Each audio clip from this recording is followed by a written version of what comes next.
안녕하세요. 반갑습니다. 이선배입니다. 이번 시간부터 우리 이제 2024년에서부터 2026년도까지 24회에서부터 26회까지 3개년간의 사회복지사 1급 기출문제를 시작을 합니다. 오늘은 그 대단원의 첫 시간입니다. 첫 시간. 지금 이제 그 기출문제 푸시는 우리 후배님들 같은 경우는 대부분 많이 공부를 하셨을 거예요. 기본적인 내용에 대해서는 이제 숙지를 하셨겠고, 마지막 정리하는 느낌으로 이제 이 기출문제를 보시는 분들도 많으실 겁니다. 뭐 그러신 분들도 계실 거고, 어떤 분 같은 경우는 이제 몇 달 안 남기고 이제 기출문제 어떻게 나오는지만 확인 좀 하자라는 이제 상태에서 보시는 분들도 많으실 것입니다. 어찌 됐든 여러분들 기출문제는 중요하다라는 거 이제 말씀드리고, 자, 그러면 이제 수업 들어가도록 할까요? 네, 수업 들어가 보도록 하겠습니다. 1페이지입니다. 1페이지 사회 환경 나오고요. 제1장 인간 행동에 관한 주요 이론, 그리고 제1절 정신 역동 이론, 정신 분석 이론이네요. 누구에 관련된 문제입니까? 예, 프로이트에 관련된 문제입니다. 이거는 이선배 TV 1-1-1강에서부터 1-1-2강에 해당되는 내용입니다. 여러분들 딱 보니까 몇 문제 나왔어요? 세 문제 나왔습니다. 3개년에 세 문제 나왔으니까 매년 한 문제씩 나온다라는 이야기죠. 매년 한 문제씩 나오는데, 어디에서 나왔습니까, 여러분들? 미리 훑어본 우리 후배님들 같은 경우는 금방 눈치채셨을 거예요. 방어기제에서 다 나오는구나. 방어기제. 우연찮게 뭐 다른 곳에서도 나올 수 있습니다. 그런데 우연찮게 3개년 동안 문제가 전부 다 방어기제에 관련된 문제들입니다. 방어기제. 어찌됐든 여러분들 최근 어떤 경향은 방어기제가 대세다라는 거 기억해 두시고, 비중이 높다라는 거 여러분들 알아두셔야 되겠죠. 방어기제가 이렇게 여러분들 하려고 하다 보면 종류가 참 많죠. 그렇죠. 30개가 넘습니다. 모두 합치면 30개 훨씬 넘죠. 그래서 이 전부를 암기하기가 여러분들 쉬워요, 어려워요? 어렵습니다. 그래서 이선배 TV에서도 이선배 그 비밀 노트에서도 한 10개 정도, 그 정도 정리해 놨었고, 그 외에도 여러분들이 이제 기출문제에 나왔던 문제들은, 기출문제 나왔던 이제 방어기제 종류들은 나름 여러분들이 정리를 해 두셔야 됩니다. 여기에서 이제 이런 문제에서 여러분들이 알아두셔야 될 거는, 이런 문제뿐만 아니라 모든 문제죠. 여러분들 거의 이제 오지선다형 문제잖아요. 오지선다형 문제인데, 이 오지선다형 문제 중에서 이 5개 문항을 전부 다 여러분들 아는 거는, 100% 아는 거는 어렵습니다. 쉽지 않아요. 여러분들 쉽지 않다라는 거 기억을 해두세요. 이 중에서 몇 개, 보통 한 3개 정도 압니다. 그러고서 3개 중에서 이제 한두 개 중에서 고르는 거죠. 한두 개 고를 때 이제 소위 말해서 느낌이라는 거, 이제 그 뭐라고 하죠? 그게 하여튼간 이걸 것이다라고 해서 잘 찍어내는 사람들이 있습니다. 그런 사람들은 이제 좀 일찍 합격을 하지요. 그런데 그거를 이제 못 찍어내시는 분들도 많이 없지 않아 있는데 많지는 않고, 그래서 5개 문항 중에서 모두 아는 거는 여러분들 공부 참 잘하시는 분이고, 그 모든 사람들이 다 그렇진 않다. 보통 한두 개 정도, 2개 정도는 놓고서 이제 정답을 고르는 경우가 대부분이다라는 거 여러분들 기억해 두시고, 그러니까 여러분들 뭐 해야 돼? 두 개 남겨놓고 찍을 때, 여러분들 2개 남겨놓고 찍을 때 소위 말해서 이제 운도 좋아야죠. 운도 좋아야 되고, 운 좋으려면 어떻게 해야 돼? 전생에 이제 좋은 일도 많이 하고 그래야 되겠죠. 농담이고요. 여러분들 그렇다라는 거. 그래서 오지선다형 문제에서 오지선당 5개 문항을 전부 다 아는 건 쉽지가 않다라는 거 여러분들이 이제 참고로 기억을 해두시기 바랍니다. 자, 그러면 이제 문제 풀어보도록 할까요? 제일 먼저 여러분들 한번 문제 읽어보도록 하겠습니다. 22의 문제고요. 방어 기제와 그 예시로 옳지 않은 것은 이렇게 나왔습니다. 우선 문제를 통해서 이제 여러분들 방어 기제 간단하게나마 한번 정리 한번 해봅니다. 제일 먼저 이제 합리화 나옵니다. 합리화라는 거는 여러분들 어떤 거를 이야기하는 거예요? 합리화라는 거는 내 잘못이야. 내 잘못인데 내 탓을 안 해. 다른 이유를 대는 거예요. 변명을 하는 거. 변명을 하는 것을 무엇이라고 한다, 여러분들? 합리화라고 하는 거야. 내가 시험을 30점 맞았어. 그러면 누구 탓입니까? 내가 공부 못 해가지고 30점 맞은 거 아니야. 근데 그 30점 맞은 거를 다른 거에 탓하는 거야. 문제가 너무 어려웠어. 다른 이유를 대는 것. 이런 것들. 그리고 이제, 취업 시험을 봤는데 떨어졌어. 그런데 이제, 자기가 이제 공부 안 하고 실력이 없어서 떨어졌는데 다른 이유를 대는 거죠. 원래 내가 여기 가고 싶지 않아가지고 그냥 대강 시험 봤어. 이렇게 말하는 거. 한마디로 말해서 변명을 하는 것.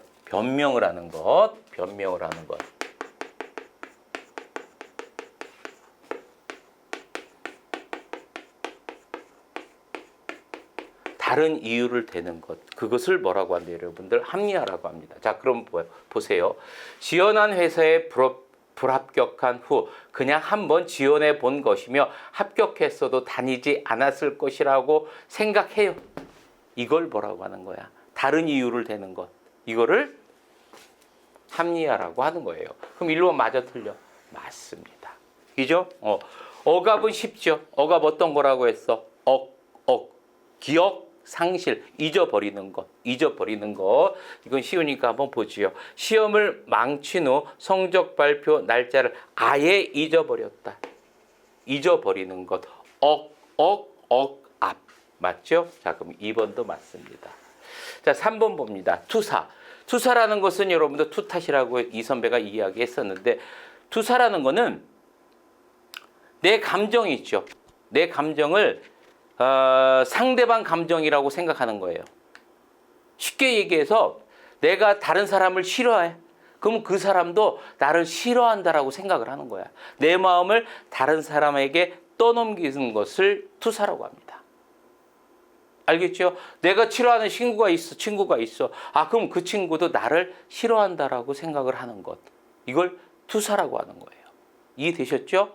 그래서 내 감정을 상대방 감정이라고 생각하는 것. 내가 싫어하면 상대방도 나를 싫어한다라고 생각하는 것.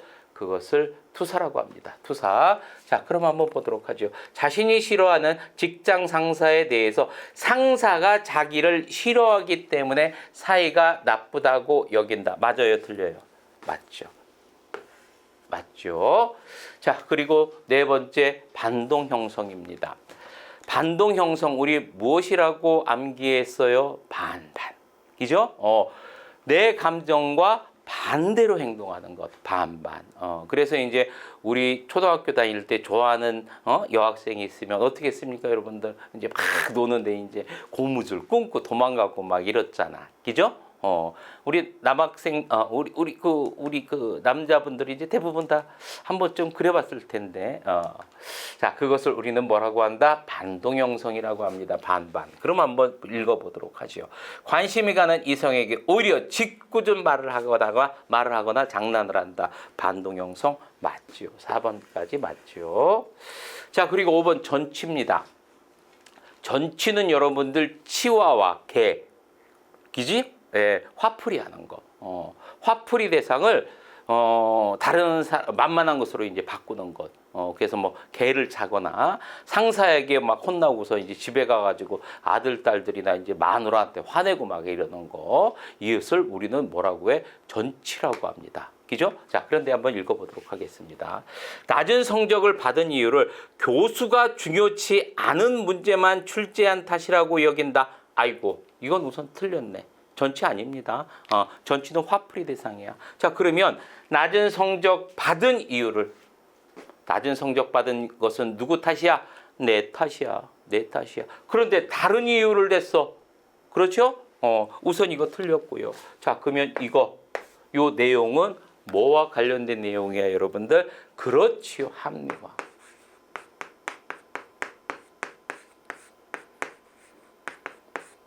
합리화에 관련된 내용입니다. 그래서 1번 정답은 몇 번이 되겠습니까, 여러분들? 5번이 되겠습니다. 1번의 정답은 5번. 자, 그러면 2번 넘어갑니다. 2번. 자, 몇 회 문제입니까? 23회 문제고요. 한번 읽어보도록 하겠습니다. 프로이트 이론에 관한 설명으로 옳지 않은 것은 이렇게 나왔어요. 1번, 초자의 특징은 자이상과 양심으로 구성된다. 맞습니다. 맞고요. 2번, 프로이트는 실수 행위를 통해 무의식이 작용하는 증거를 파악하였다. 이것도 역시 맞는 이야기고요. 3번, 내면화입니다. 내면화는 심리적 갈등이 근육계통의 증상으로 나타나는 방어 기제이다. 보세요, 여러분. 어려운 문제는 아닙니다. 하다 보면 딱 이렇게 떠올라요. 문제가 확실하게 틀린 게 나옵니다. 내면화라는 거는 여러분들 어떤 것을 이야기하는 거야? 내면화.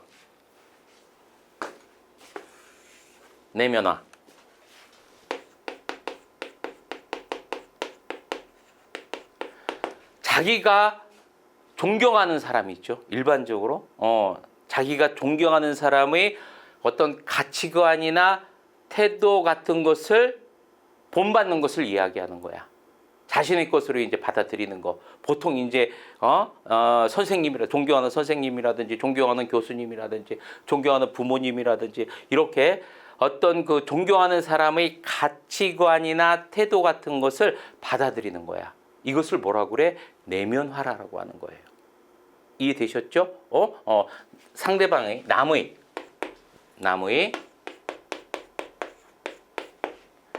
가치관이나 받아들인다, 수용한다.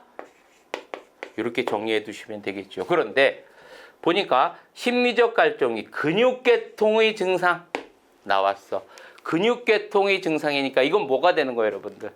그렇죠. 전환이지, 전환. 전환이지. 이게 전환 언뜻 안 나온 사람 여러분도 공부 안 하신 거지요? 네. 그래서 3번이 확실하게 어떻게 된다, 여러분들? 옳지 않은 것이다. 자, 4번 한번 읽어보겠습니다. 자아는 2차적 사고 과정과 현실 원칙에 의해 지배된다. 맞고요. 5번, 남자아이는 남근기의 오이디푸스 컴플렉스로 인한 거세 불안을 경험한다. 맞죠. 그래서 2번 23회 문제의 정답은 3번입니다.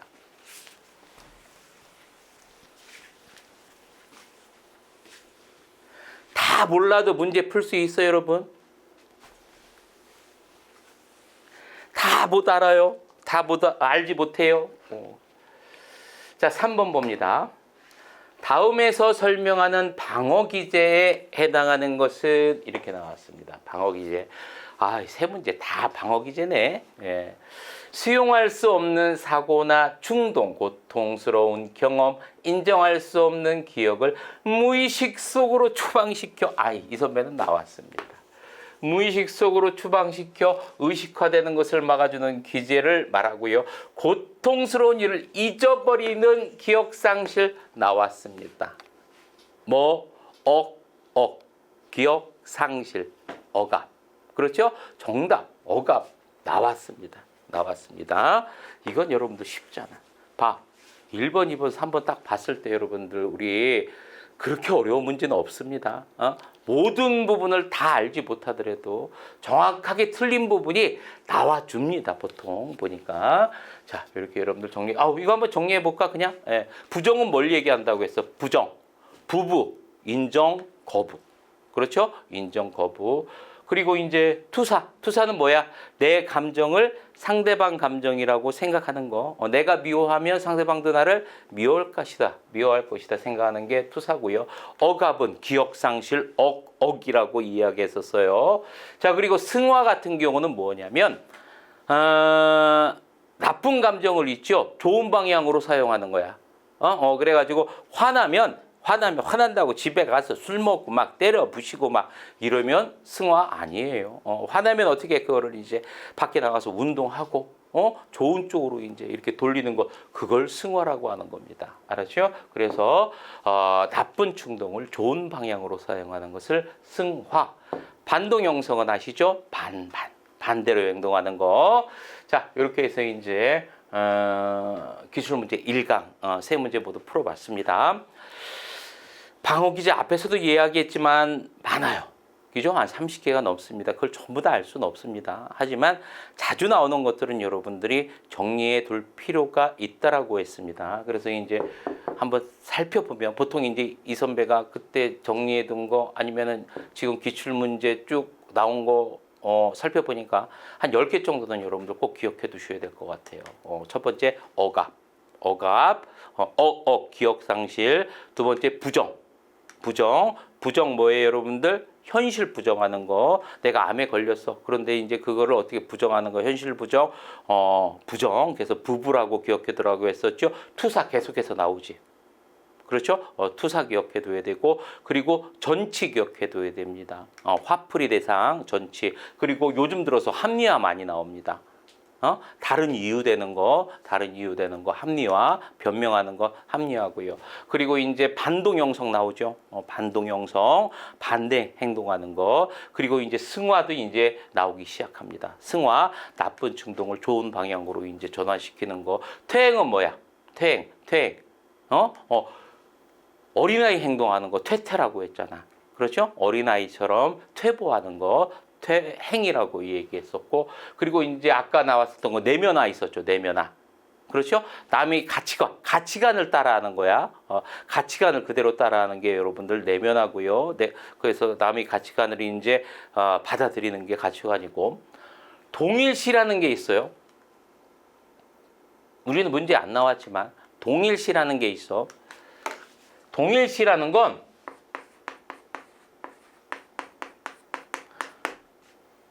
이게 안 나왔네. 그 내면화하고 헷갈리면 안 됩니다. 알겠죠? 내면화라는 것은 남의 가치관, 그것을 어떻게 내 것으로 받아들이는 것을 이야기하는 거고, 동일시라는 것은 여러분들 닮고 싶은 사람이 있어. 그 사람을 그대로 따라하는 거야. 따라 행동하고 이런 거를 여러분들 동일시한다라고 이야기하는 겁니다. 알겠죠? 그래서 여러분들 내면화라고도 좀 다릅니다. 내면화는 어떤 걸 얘기하는 거야? 가치관 같은 거, 태도 같은 거 그대로 따라하는 건 동일시라고 하는 거고요. 자, 이렇게 해서 여러분들 프로이트 우리 이제 정신 분석 이론에 관련돼서 기출문제 1강 모두 끝났습니다. 문제 어렵지 않죠? 여러분도 충분히 다 해낼 수 있습니다. 자, 됐습니다. 자, 그러면 이상으로 수업을 마치고요. 다음 시간에 뵙도록 하겠습니다. 고생 많이 하셨습니다.